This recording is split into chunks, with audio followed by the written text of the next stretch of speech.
Salad muna tayo, ayan. Lagyan natin ng paminta. Tapos siyempre may asin at suka. May galabsit sa inyo dyan. Oo, dahil mga langka. Ayan, painita, paanohin lang natin. Bakit walang ano?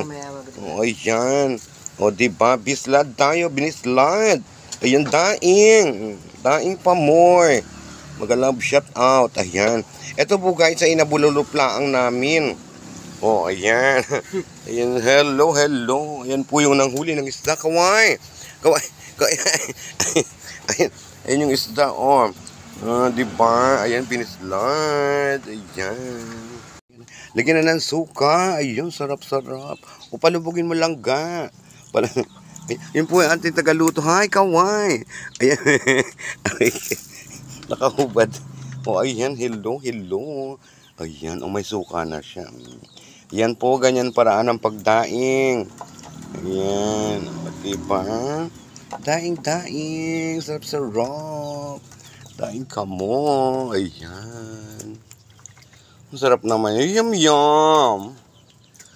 Ang sarap.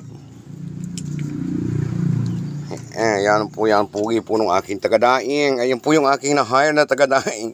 Ayan, taga-bislad. Ayan. Maya pag init ay ating abilad na yan mga langka. Ayan, binilad na natin ang ating fish. Ayan ang ating binislad. Ayan.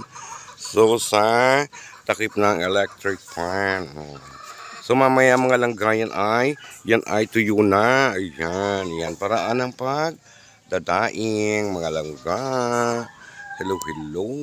Ayan. Thank you for watching.